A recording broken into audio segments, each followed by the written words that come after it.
You're listening to the podcast Back to the Real, and I'm your host, Marcus Tegler.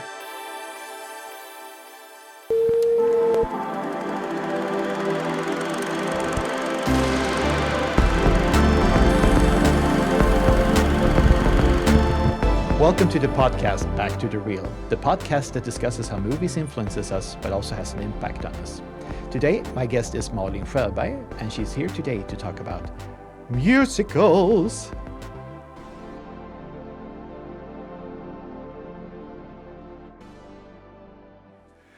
Hey, Malin. Hi. Hi, welcome to the podcast. Thank you for having me. Tell me a little bit about yourself. Well, my name is Malin, and I am a writer, photographer, and quizmaster. Quizmaster? Yeah. Okay. That is someone who makes quizzes, not someone who aces them, just to point that out. Oh, fuck, they were, went to hand in hand, but okay. Well, they might. Cool. So, could you have seen something that you did photography-wise, or...? Not recently. I started out in the punk scene, doing photography for friends' bands. A lot of various things like press photos, just concert photos. Mm-hmm. And then I moved on to doing other things. But once my friends' bands became bigger and the stakes became higher and it was money involved, I didn't want to do it anymore because, like a lot of passions, sometimes when it starts to become a job, it isn't fun anymore. So now I just do whatever I feel like for my Instagram. I do some for work, as you know. Yeah. Since we work together at yeah, the university. We do. Yeah. But not really. I do occasionally do it for some concerts, but I don't really publish it anywhere because I want to enjoy it. And if I just do it for me, I can do whatever I want with it. And if I like it, I publish it. Okay. Cool. So, since you're the guest here today, it's tradition that the guest decides what they want to talk about. I think I already know what you want to talk about, but so what would you like to talk about? Well, we're going to talk about musicals. Yay! Yeah. So, we even have a lucky charm with us today. Yeah. If people can't see what it is, it's, of course, Rocky Horror himself, I was supposed to say, but Dr. Frankenfurter. So my alter ego. Yeah. I saw the episode and I know I've had this Funko Pop since like 2016. So I was like, I'm bringing Frank to the recording. Yeah. Bless you. Okay, but go ahead. What is it with musicals that you like so much? Well, I think it's some of my earliest memories of like performing arts in general are musicals, both like on the screen and on the stage. Of course, like everyone, we all saw Sound of Music, maybe West Side Story, all those on TV growing up. Yeah. And of course, a lot of Disney musicals came out when we were both kids. But I also remember seeing a lot of productions in the West End. My family went to London a bit when I was young. And one of the first things I remember seeing on stage was Starlight Express. And if people don't know it, that's the musical where everyone's on roller skates. Oh, yeah. And I must have been like 11, 12. And I mean, that made a huge impact. So I remember we saw Starlight Express and Cats. Yeah. And that sort of cemented a love of like the West End and musicals. And then, of course, in Malmö, I've seen a lot of productions. Like we now have Malmö Opera that do like West End quality productions, pretty much. I agree. So it's a mix. And of course, I've seen it. And that sort of started my love of music for musicals on the screen, which are a little bit different. And a lot of the films we're going to talk about here, some started out on the stage and some are movies. You have things like movies like Little Shop of Horror, that is a movie that gets made into a musical on the stage and then gets made into a musical movie. Exactly. Like Hairspray gets the same treatment. I'm hoping if we can get into that a little bit more as well, because I find it very fascinating now. It feels like, it was at some point, it felt like, not that musicals were dead, but it felt like it was just not being produced as often anymore. But now it feels like it's on a big comeback now. And like you said, now you have like movies that are not musicals from the start, but then turning them into musicals. I think one I was very surprised by was Back to the Future, the musical, for example. And I mean, just the idea of doing it as a musical, I find it very interesting and fun as well. But I think you're onto something there, definitely. But I agree with you, especially growing up. I also got in contact very early on with musicals. I think one of my first memories was The Wizard of Oz. And then, like you said, Sound of Music was very popular at home as well. It was playing lots of this, and then during television, during Christmas and New Year's Eve as well. So I don't know what it is, but I also find it's just very joyful sometimes. Of course, there are musicals that can be a bit of a downer as well, but of course, but most of them, the ones I've seen, have been more upbeat and happy musicals, if you can put it that way. I mean, from what I understand, there's different versions or genres within musicals as well. I think maybe you have more knowledge about that. Well, there is, like, the thing is, one of the distinctions you talk about in musicals is you have like original musicals and you have, and I mean, it's mixed up. Sometimes they talk about Broadway musicals, but I mean, I don't think either it's something that was written like for the screen or the stage, like Singing in the Rain or like Moulin Rouge. They are written for the screen. And then but the difference is like both of those are what we call jukebox musicals, because Singing in the Rain there's 2 original songs in Singing in the Rain. And it is, I think, Moses Supposes and Make 'Em Laugh. Yeah. The other ones are all popular songs from the 20s and 30s, which is when the movie is set, like the golden age of Hollywood musicals. Yeah. And Moulin Rouge is the same. Moulin Rouge is perhaps more easily recognizable to us because it's all contemporary music. And that is called like a jukebox musical. It's basically you're using existing songs to create the universe. And that is opposed to like a musical like Rent, which is all original compositions. But then again, like Moulin Rouge, Rent also borrows quite a bit from La Bohème, like the opera, like in Puccini. Absolutely. And Moulin Rouge also borrows. I mean, Baz Luhrmann borrowed several plot lines from La Bohème. Like absolutely. Star-crossed lovers, one with tuberculosis, La Bohème, Puccini. Yeah. Absolutely. But that's so fascinating to me because it feels like basically anything can be turned into a musical now. If it's good, that's one thing, and if it's bad, But recently, I mean, you mentioned now Moulin Rouge. I remember when that movie came, it was like a huge sensation. Oh, it was massive. It was very massive all over the world, and started new like clothing lines and stuff like inspired by the movie and the whole design. And I mean, Burlesque blew up. Like you know, the Christina Aguilera movie Burlesque. Yeah. The only reason that movie got made was because Moulin Rouge was a hit. Like the only reason they sang like Lady Marmalade was a hit. That was because of Moulin Rouge. I agree. No, that was a really good year. It was 2001 when Moulin Rouge came or something like that. Yeah, something like that. So it was that and Lord of the Rings, I remember, were the biggest box office hits during that time. So cool. So and then, I mean, you also have, I mean, not saying they're good, because there's also the guy that made Saw, like the horror films, slasher films. He made what's called a Repo, the genetic opera. It stars Sarah Brightman and Anthony Stewart Head. And I think one of the guys from Skinny Puppy. It has all the ingredients to be good, and it's just so chunky. Oh wow! Yeah. And it's like I've watched clips of it. I haven't watched the whole thing. And I mean, as you said, Sarah Brightman, Anthony Stewart Head. These are both really talented musical performers who have a lot of range. Also, did Frankenfurter at one point as well? Anthony Stewart Head. Yeah, he did. And it just doesn't work. I mean, it's a cult classic. Like Paris Hilton has a part in it.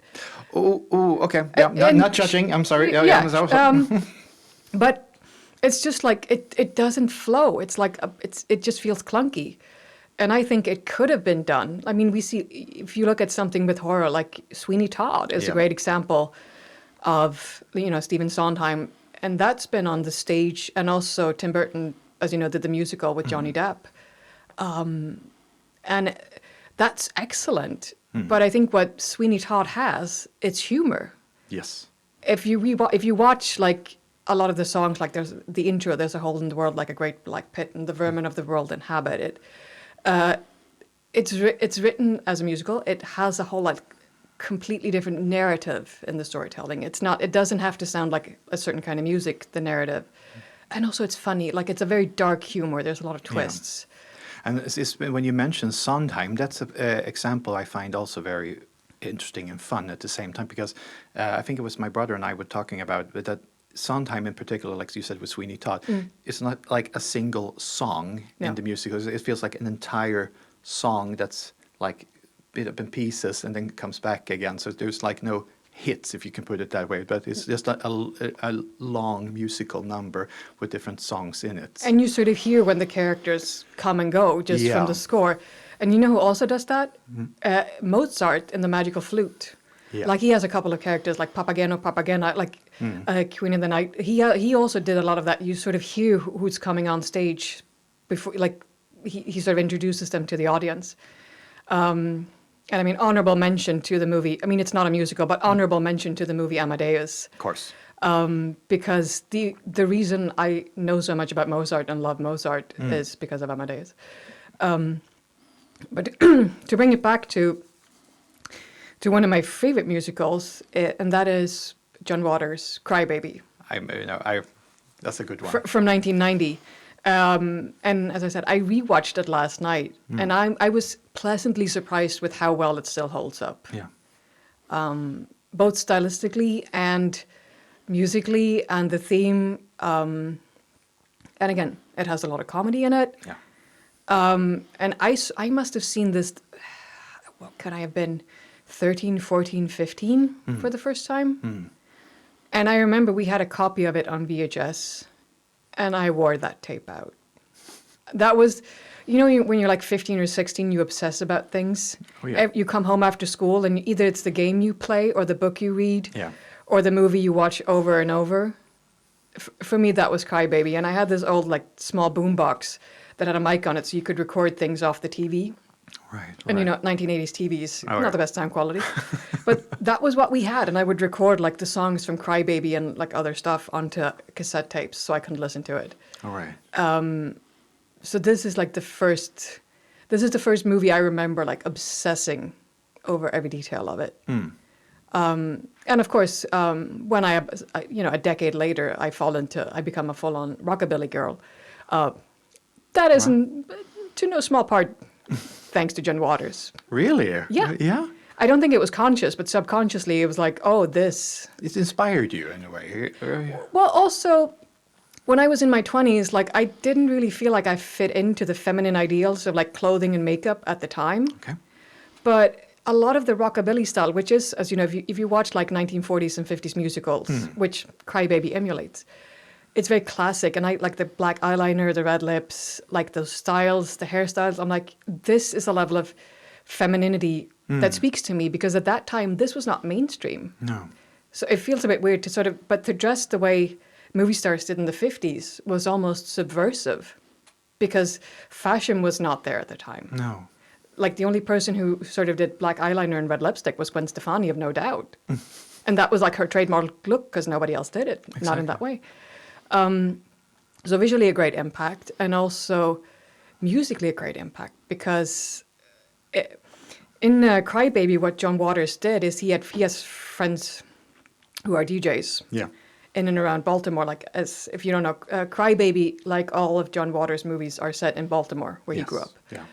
And he asked his friends who were DJs to sort of help him find mid-1950s music from Baltimore. And some of this was regional artists that were only like had hits in like Massachusetts. And so I think that's also what lends it such authenticity. I mean, it's screwball comedy. It makes fun of Elvis movies. It makes fun of the stereotype of Elvis and Margaret. But because John Waters was around back then, I mean, he was like 8 at the time, and he's talked about how Crybaby is like his version of the guy next door, who he really wanted to be and never succeeded in becoming.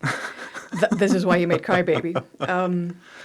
And he said, like, the car Crybaby drives, that's the same car as his neighbor had. I mean, his neighbor's car didn't have flames, but this is the... Really?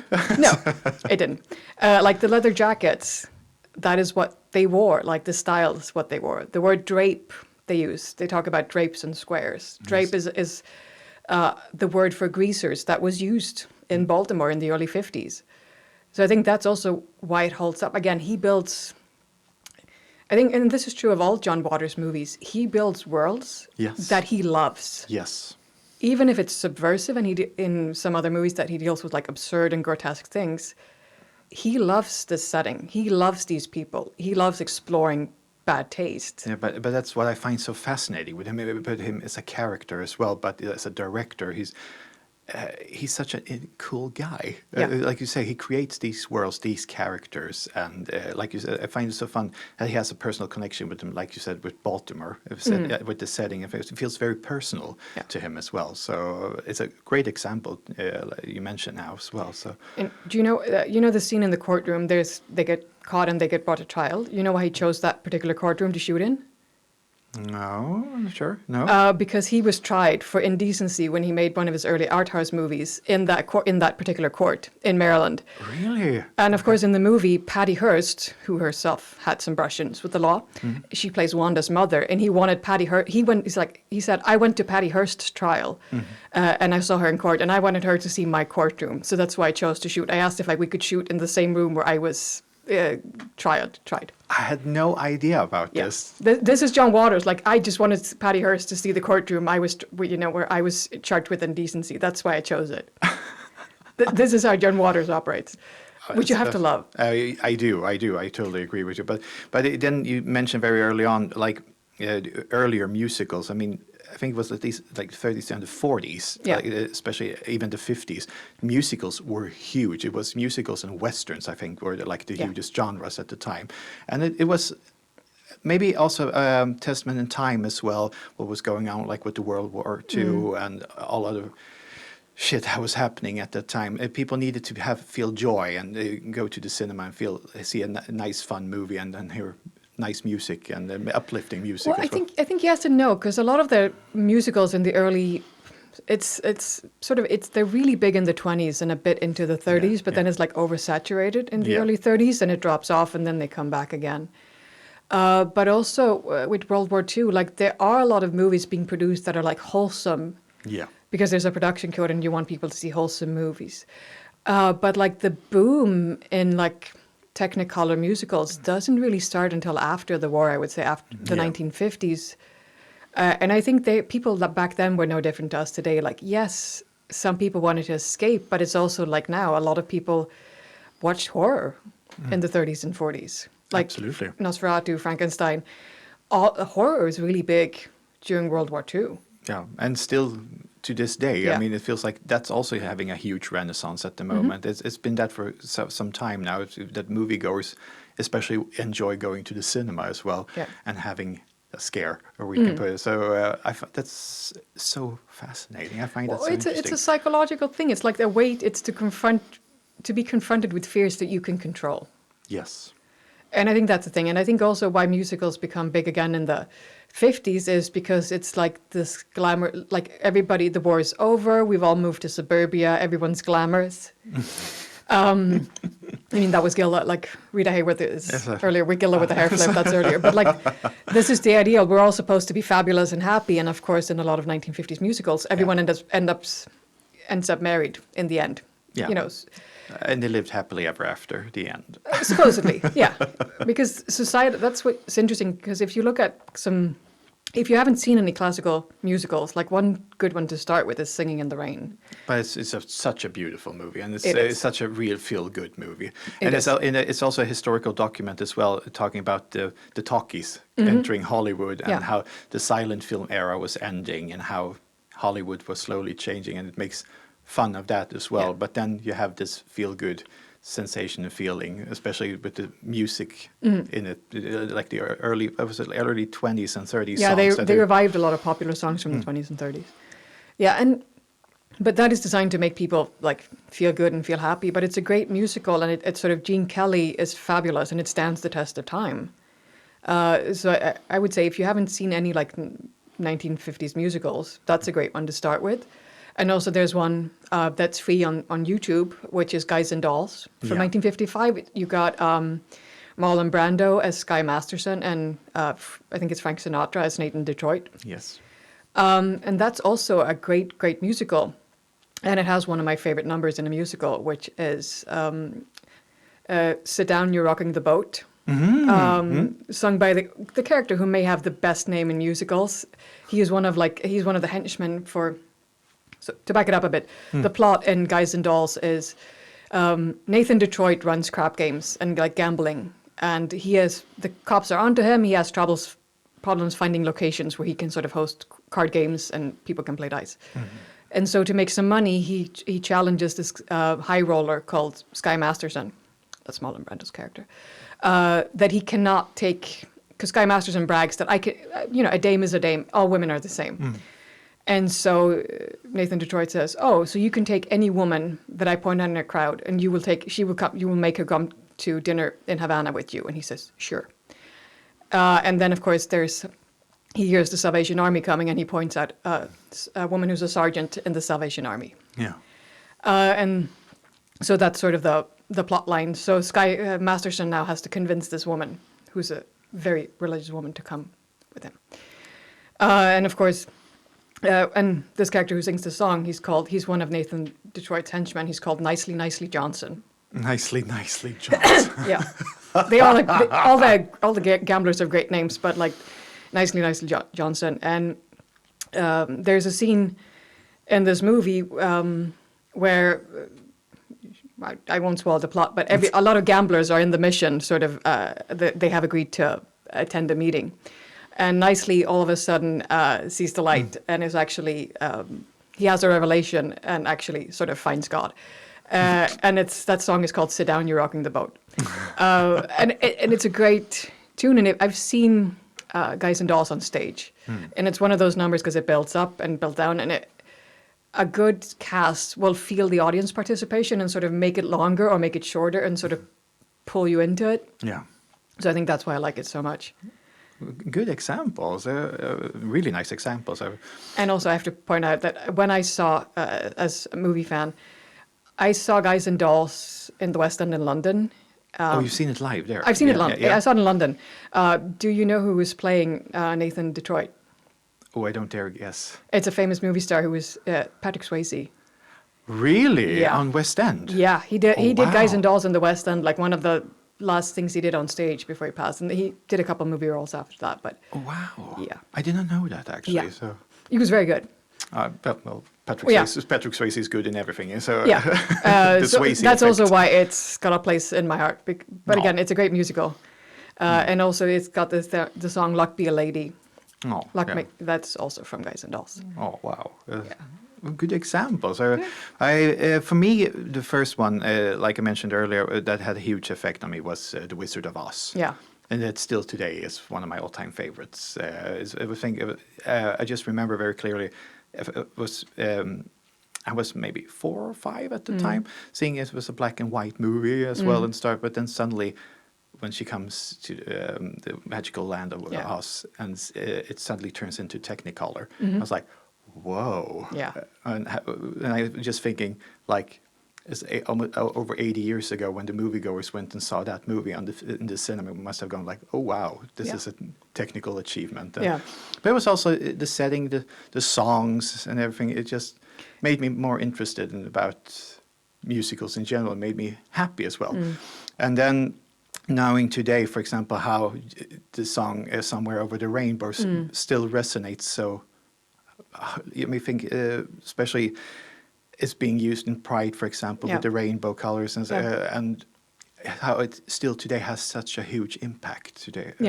Which I find so fascinating. So And also the iconography of red slippers or red shoes, like sparkly red shoes, you see that throughout movie history. Like even if The Wizard of Oz is not mentioned, like the sort of that image of like sparkly red shoes turns up everywhere. Even if no other mention is made of The Wizard of Oz, that's how strong, like how much of a cultural significance it has. I agree. And I mean, it's now with Wicked coming out, the musical. Yeah. Oz is sort of back again. Yeah.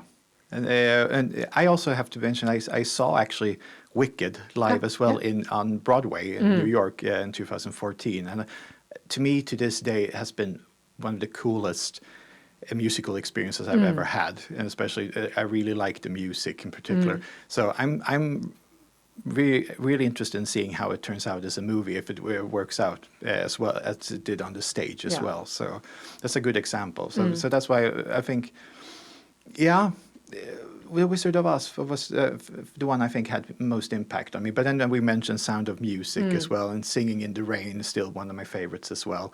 But then I think when I got a bit older, I got more into more rock musicals. For example, we mentioned Rocky Horror Picture Show, but I also there's something about the movie in itself. It's not that good, but there's just something so fun with it at the same. And I love the music. It's Phantom of the Paradise. Oh, I haven't seen that one. You haven't? No, I have not. I was completely convinced that you had seen it. I have not.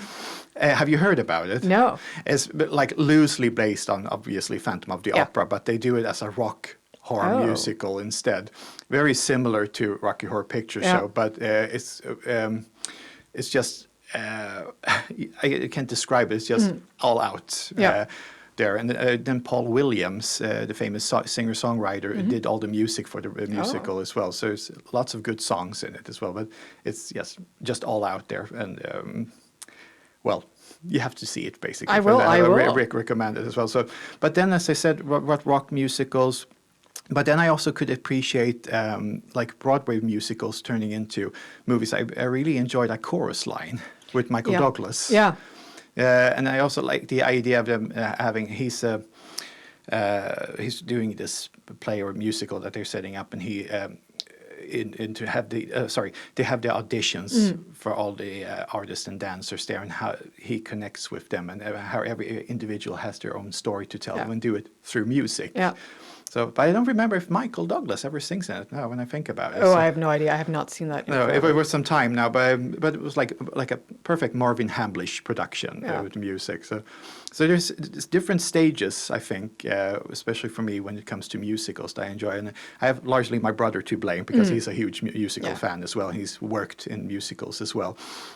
But then, I would say those are the ones I have most fondest memories that introduced me to the musical scene, so to say. How do you feel about Hair? It was not. I enjoy it, especially Age of Aquarius. Of course, it's a really good song, but it never stuck on me for some reason. I remember it was the actor who recently passed away. Treat Williams. Treat Williams, yeah, exactly. He plays Burger. He's my favorite in Hair. Yeah, I remember that song, especially from the movie. But I Got Life. Yes. That is my, I'm sorry, when he passed, I was like, I went to YouTube and I watched I Got Life like 5 times in a row and cried. I think that is such a joyous performance of like the joy of living. Yeah. And that is what, I know how Hair ends, but every time when I watch Hair and he ends up dead, I'm like, no, they kill him again. I know it's super silly, but I just love the sort of, the lust for life that this character has. And of course, I mean, that is why they kill him off, because it makes an impact. But I'm like, no! No. I keep rewatching it and he keeps dying. Yeah, I should stop. But then we have to mention at least as well Andrew Lloyd Webber and the movies that were made from his musicals as well. But on the top of my mind, I can't remember. Okay, that one. Gerard Butler playing the Phantom. So I think it's Sarah. I don't know if it's Sarah Brightman in that one, but she has played. Yeah. But any thoughts about movies that they've done with Andrew Lloyd Webber's music? Well, the thing is, I saw Phantom of the Opera on the stage in the West End in a fantastic production. You know, I can imagine. Yeah. At one point in the story, like the chandelier comes crashing down in the theater, like where the story is set. And in the theater, I watched it in the West End. The actual chandelier in the theater comes crashing down, not into the audience, but it feels like that was a disappointment. It feels like it's crashing into you when you're in the audience. I think it crashes into the balcony. It's perfectly safe, but it's like, even if you know it's going to happen, it's still like, you're like, and also they used a lot of, in that theater, they dug up some Victorian theater tricks for illusions. And I love stuff like that when you go back to like a lot of the mechanical stuff. And I think the movies are great, the soundtrack is great, but I've not seen a movie that can encapsulate the feeling of watching Phantom of the Opera in like an old opera house with things coming crashing down around you. And that's, of course, because that is where it's set. You are in the place where it's set. And that's my concern as well with Wicked. Having seen it, this huge scene production that they had on stage, and then especially when you see Defying Gravity, and that was like the biggest moment in that performance, and just how they're going to do it in the movie, if it's still going to work, if it have same kind of impact as it did there. Let's hope they don't do a Cats. Yeah. Which sucks because it's a. Oh, shall we talk about? No, let's. I just think it's sort of fantastic that you can mess up such a beloved musical that's played in the West End and on Broadway forever. Like, there's nothing wrong with the musical as such because it played forever. And I don't know what they were thinking. No. Like, Elaine Page singing Memory is like one of the staples of Broadway, you know, and West End songs. Like, that is one of the benchmarks other performers aspire to. So, no. The less said about that one, the better. Don't watch that one. Go watch a stage music performance of Cats. I'm sorry. So It doesn't lend listen to itself. us kids. We know what we're talking Yeah. about. Listen to your elders. Exactly. No, but one thing I've watched a lot that does, some translate and some don't. And this is sort of, is it musical, is it not? Like the biopics. Yeah. Because technically they are jukebox musicals. I was about to ask you actually about because I was thinking if we could talk a bit more about that. Yeah. But go ahead. Yeah. Because the one I rewatched a couple, and I mean one of the ones I rewatched is Rocket Man, which is the story of Elton John. Yes. And I feel like, yes, it's a jukebox musical, but that is not just a musical biopic. It is a musical Yes. because it is Elton in rehab telling the story in costume, and it sort of moves between actual storytelling, surrealism. It's you're sort of moving through his mind. Exactly. And I feel that Rocket Man is very much a musical. It's not just a biopic because the music is telling stories. And of course, it's always easier when you have a singer who's the center. Like, of course, Elton John plays and sings, but he is the character he sings, and you have Bernard Taupin writing. But he sings and he performs, and he looks fabulous and wacky. And you can't really tell if it's a dream sequence or an actual costume. You think some of these are over the top, and then you see the pictures at the end, and you're like, no, actually, they toned that one down. And of course, it's also, fun fact, as you and I both know, it's directed by a British director called Dexter Fletcher. Oh, Dexter, yeah. And for those who don't know, Dexter Fletcher started out in a musical for kids called Bugsy Malone. Way back when, and he played a character called Babyface. Like, he kind of, how old could he be? Like 5, 6, 7? 6 years old. I don't think he's older, and he outperforms every child in that Yeah, scene. and he's like the youngest kid in Bugsy Malone is a musical about kids. Every cast member is kids. I mean, he's been in a huge amount of movies, but I think the role that people most identify him with is from Lock, Stock, and Two Smoking Barrels, as one of the guys who's like, "Oi, keep your hands out of my soup." Yeah.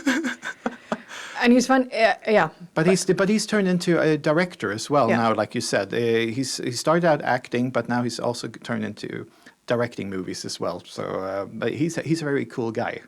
Yeah, and I think one of the reasons he did so well with Rocket Man is he started out and has performed in musical theatre, and he sort of knows that. And people have asked him about Bugsy Malone since forever. Bugsy Malone also stars like a young Jodie Foster. Yes. Who is very Scott Baio as well. Yeah, he's very talented. But I always have to say, I really liked Bugsy Malone as a kid. Looking at it as an adult, you feel kind of creepy because everyone is like, what, 12? It's a bit like, should I be watching this? I mean, it's the kind of musical that is performed in schools, like Oliver. I don't know. It just feels weird watching a bunch of 10-year. Like I said, the Babyface scene is good, and the fight scenes are good, and some of the songs are great. But to me, Oliver has a special place in my heart. It's also one of the first musicals I saw as a child as well, and to me, the songs are very beautiful and very cozy as well. You have Artful Dodger as well who's a great character. Consider yourself at home. Consider yourself one of the family. I was like, I become very happy when I hear this. And also, again, a great character name. Yeah. Like the Artful Dodger. Even the band, same name. Yeah. I mean, they use it for a reason. But speaking of jukebox, I have to ask your thoughts about, for example, it feels like one of the biggest jukebox musicals recently, but also based on a band was, of course, Mamma Mia with ABBA music. And I was thinking, like, it became so huge and then turned into 2 movies, and they're talking about maybe even making a third one. Yeah. So thinking of your thoughts about that one is... Well, the thing is, it doesn't really speak to me. Like, I think it's a great piece of craftsmanship. It's a great stage musical. And I think it even goes back to, like, Muriel's Wedding, I think, originally. Like, I think that was the origins of it. And I mean, it's a great movie. It's great fun, but it just doesn't speak to me. Yeah. And that happens sometimes. I mean, something can be well-crafted, funny, songs are great, but no. I agree. There's nothing wrong with it. It just doesn't speak to me. Like, as you and I are both, like, Rocky Horror with all its flaws. Like, Eddie coming out of the freezer, like Meatloaf as Eddie coming out of the freezer. Like, this is... So good. This is where my heart is. Like, I don't think I'm the sort of target audience for Mamma Mia. Like, I'm too, like, no, there's too much punk rock in me. Yeah.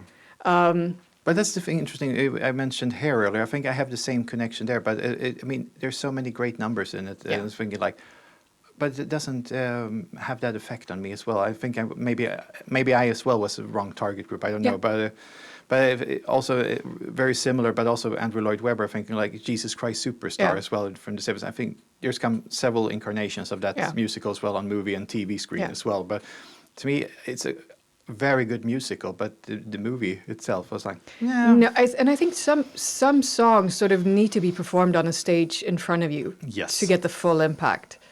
Because as good as some performers are, it is one thing to act out in front of a live audience. It's one thing to hear somebody sing at you, and it's another thing to see it on screen. And some performers can reach through the screen. Absolutely, I agree. And I would say, and a great example of that is one of the big musicals of the last few years, which is The Greatest Showman.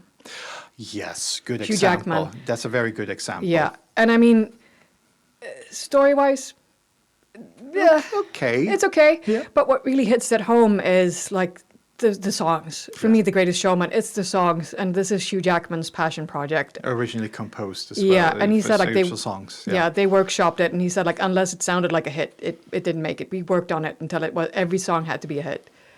And of course, like the hit song like This Is Me.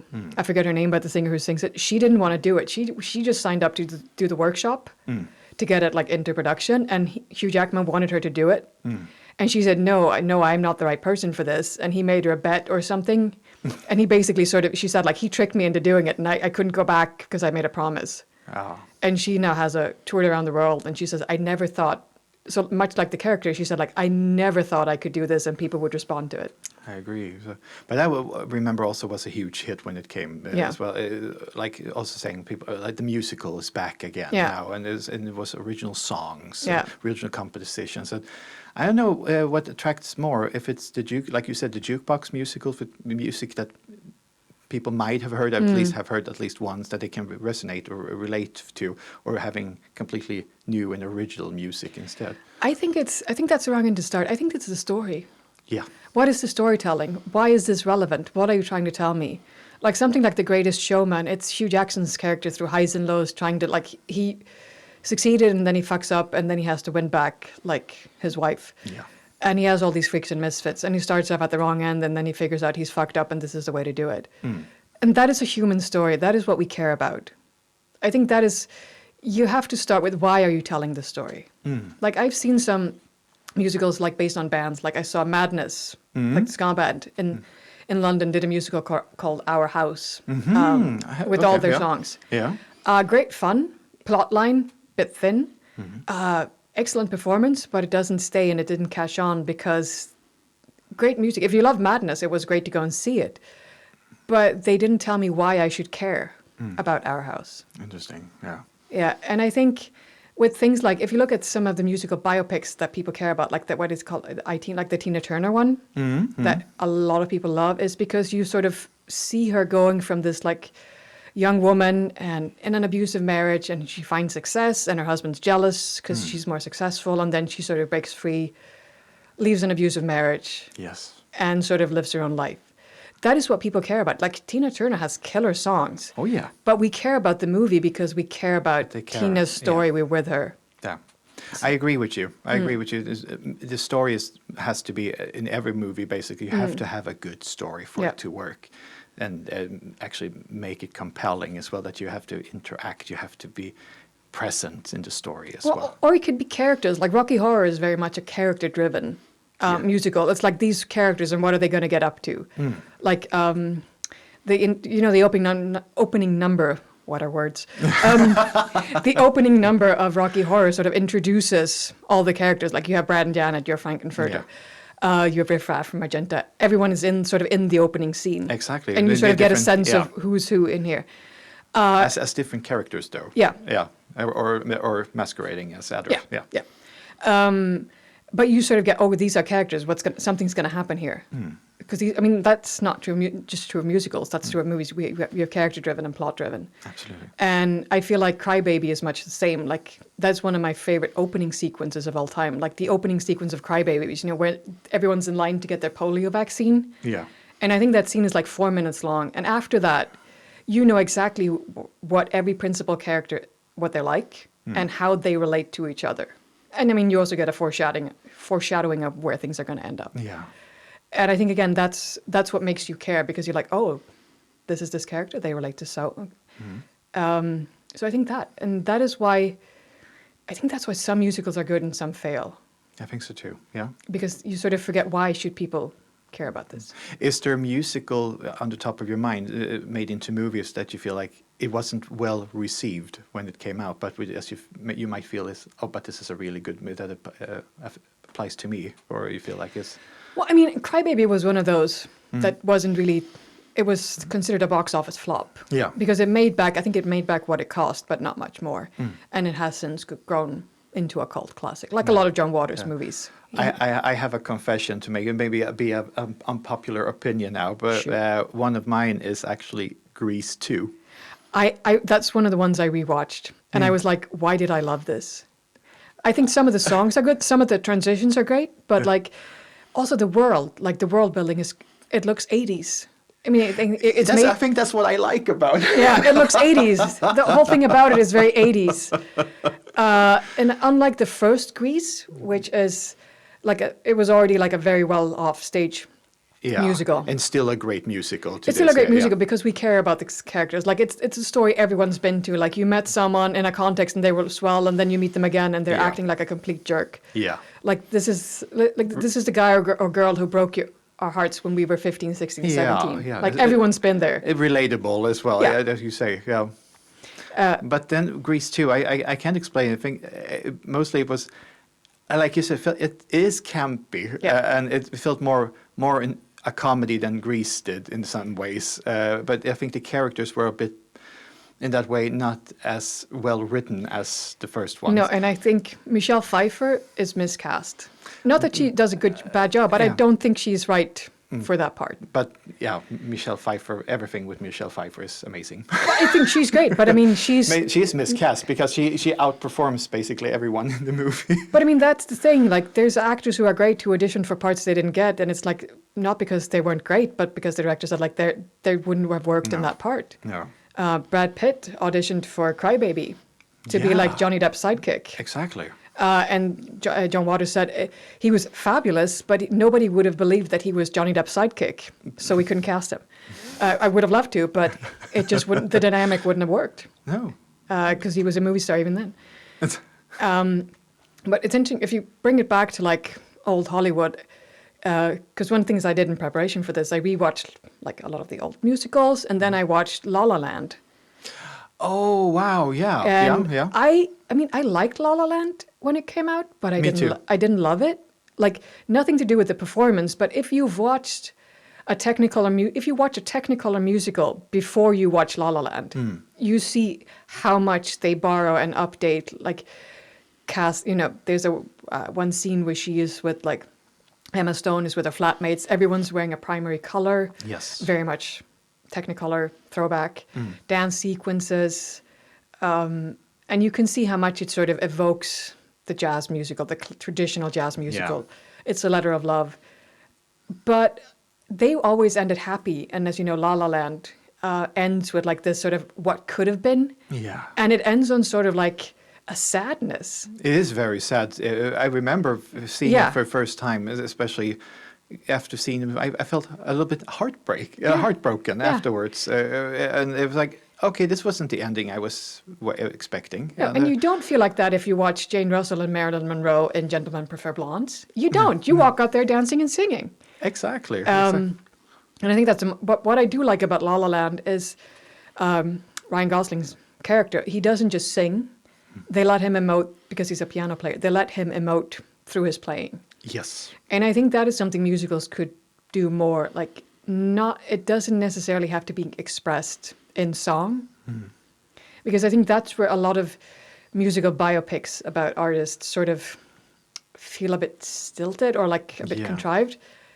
Because they have to sort of sing things. And a lot of musicians, even Johnny Cash, doesn't start out singing Walk the Line. No. Also, he didn't write Walk the Line. That's June Carter Cash. Yes.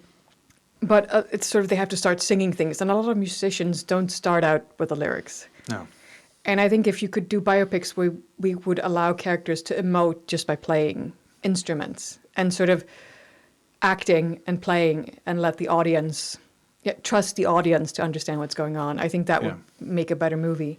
It feels like the song has become the main instrument in some cases as well, but to add more depth, maybe to have more instruments presence as well. And also not to sort of whack us in the heads with the entire greatest hits. No. Because I think that's one of the things you could do in a biopic. You could bring out like the B-sides and maybe the things the artist cared about. Because, again, it's not a musical, but one of the things I loved about Amadeus is, if you've seen it, there's a scene where Mozart, he's directing like, it's not the Magic Flute, it's another composition. And it's the finale, and he's like up on stage, in front of the stage, and he's directing, and he's singing along, and you can just tell like he is loving life. He is loving what he's created. And that is what we know from writing. Mozart loved performing. And he's up on stage, and he's just loving what he does. Yeah. And that is something you don't see in a lot of musicals. Like the music is a tool to tell something, to describe something. But we don't see performers like reveling in the music. We see them reveling in success. We see them reveling in recognition. We see them reveling in material wealth. But we don't... I can't, up the top of my head, think of examples where we see them just sort of loving the creation of music, the creation of something, or playing something that you've made. And a lot of artists I know, the big passion for them is having someone, it's not necessarily, the recognition is great, but you go back and replay something that you made, or you listen to a recording and you're like, yes, I made this. Yeah. And this is why a lot of people have become performers. It's interesting what you're saying. I haven't thought about it that way now until you mention it that way. But so maybe we can hope for, maybe wish for, that there will be more that kind of musicals going forwards, basically. Because now it feels like the jukebox musicals are the ones that are mostly present now, I would say, movie-wise. And I honestly say I enjoy many of them as well. But I would say that I enjoy more original songwriting, original songs, and when you see something newly composed as well, making it into a movie. And I don't care if it's had its performances on the West End or Broadway and on stage. I mean, if it's something original and something new, bring it. I would be happy to watch it. Yeah, I say, and also there's a lot of times where jukebox musicals don't work because the songs were written for completely different contexts. Like you have Meatloaf, like they turned Bat Out of Hell into a musical.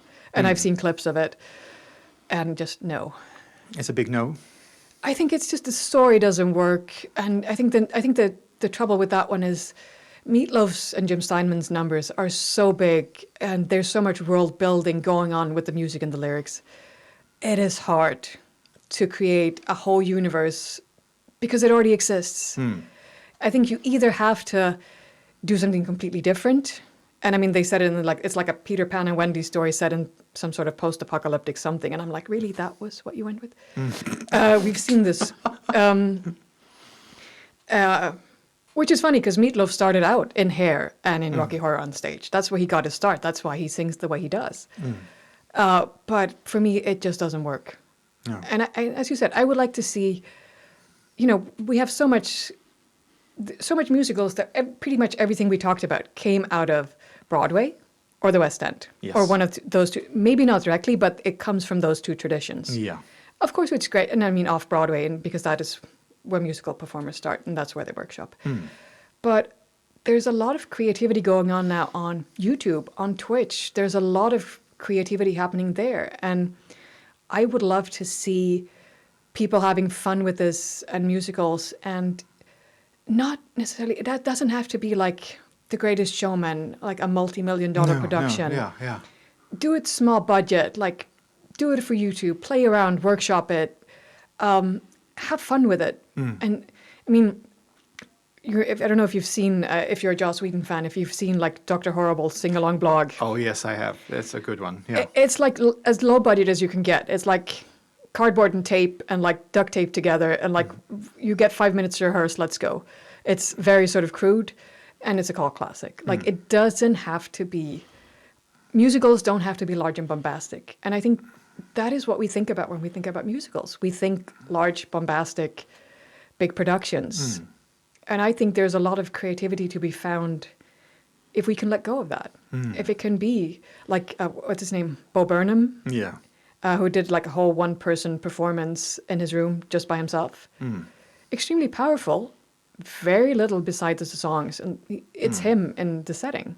And I think that if we're going to see like a major like revival of musical or something new, I think that's sort of where it has to come from. I agree. So, a very interesting point that you make, actually. But to me as well, just an honorable mention as well. When you mentioned Joss Whedon, for example, with Buffy, the episode of Buffy the Vampire Slayer. Once More with Feeling. Oh yes, to me that still is one of the greatest thing I've seen in television's history, in my own opinion. I know every song still. You still it could be bunnies. Yeah. It's great. But then very recently also mentioned, as you know, I'm a huge Star Trek fan. Yeah. And one of my favorites at the moment is Strange New Worlds. Yeah. And they recently did an episode that turns into a musical. Does it work? Oh yes, it does, my opinion. And they dare to do something new, but then at the same time, you talked about story. Yeah. It's such a great story where how they come up with the idea why everybody starts singing suddenly, and that they encounter a mysterious phenomenon in space. Yeah. I won't spoil if people haven't seen it, the episode, but there's so many great numbers in it, great songs in it, originally written for that episode as well. Well, the thing about Star Trek is you have random space phenomena to pull on that gives you a lot of creativity. Oh, yes, they do. And I mean, sometimes it doesn't work. Like one example I have is I love the TV show Lucifer. I think it's brilliant. Yeah, that's a good one. And at the final season, they did a musical number. And I just needed a pillow of shame to hide behind. It's so cringe. Is it cringe? Yeah. Okay. I mean, it's not that it's bad. It's just like, it doesn't work for me. I was like, no. I think it's just because they try to make it camp, and that's sort of the wrong kind of camp, and it's the cringe, and these characters are not going to burst. No. Just no. For Joss Whedon, it works. For some, it works. For Lucifer, for me, it was just like, oh, dear God, why? All right. In the final season. Thank God there was another episode after it. I like pulled it out of the dire straits, but I was like, is this... I was like, is this how we end things? No. Please no. Please no. You are too good to go out like this. Oh, that's good. Like the final season of Cobra Kai. I'm like, this is how we end things? Oh, no. Oh, don't spoil anything. I won't spoil anything. I haven't seen the last episodes yet, so... But, it's not... There's a lot of TV shows you watch for the final season. I'm like, why did this not end? True. They should have why have you jumped the... I mean, the expression jump the shark. Yes, I do, yeah. They don't just jump the shark. They jump the shark twice and keep going. It's like, this is where we're at now. And I'm like, why? The shark is working. Yeah, no. The shark is not working. Yeah. Well, I mean, there's a market for Megalodon, so maybe the shark is working for some people. I don't know. It doesn't work for me. Cool, Malin. But I think we're slowly approaching the end of the episode. I can go on for like this for several hours. But on ending it on a great note, I was thinking, like, can you, on the top of your mind, list your top 3 musicals that you would like to recommend to the audience that's listening and watching now? Well, since it's free on YouTube, I would start with like Guys and Dolls, 1955 version, because it's a good intro to the classic musical. It depends on what you like. Like Rocky Horror is a cult classic for a reason. If that doesn't seem like your thing, try Sweeney Todd, more of a Sondheim. Third one is hard, but I mean, I love Crybaby. So if you like the 1950s, and not, because it's also, Crybaby is 1950s, the way the 1950s sounded, and to a large extent, the way the 1950s looked. So that is that one. And if I can just add, like, if I could make a wish. Absolutely. If I could make a wish for the future, like, that is top 3, like, for what I would like to see. I mean, we touched upon it in musicals. As you know, I listen to a lot of modern metal, not like necessarily like Iron Maiden, but like metalcore, and a lot of German metalcore. And there's a lot of really talented musicians in metal, and I think a lot of them have the capacity to do something with the musical genre. Not necessarily metal has great vocalists, but you also have some extremely talented musicians, like. You have Christoph Wieczorek from a band called Anna's Okay, who works with a bunch of bands. You have a lot of fun bands like Samurai Pizza Cats, and of course my favorites, Electric Cowboy. And these are bands that are not just musically very strong and creative. They're also visually very strong. Like if you look at their videos, they're already doing world building and creating and having fun. And I think if you have that, it would be interesting to have someone who comes from that sort of sound. All right. To see what they do with it. Interesting. That is what I'm speaking it into existence. If people are listening now, maybe you should contact Malin. Great, Malin. So, thank you so much for being a guest on the podcast. I mean, this has been so much fun, and I think we could do at least a couple more episodes talking about and many more musicals. It feels like we have forgotten so many gems that we didn't talk about. Yeah, and just music and movies in general. I agree. Yeah. I agree. So there's lots of good musicals out there. So yeah. Thank you so much, Malin. Thank you for having me. Thank you. Thank you so much for watching the podcast. If you enjoyed what you were watching, please remember to hit like and subscribe. It helps me with the channel and it helps me create more content. See you next time.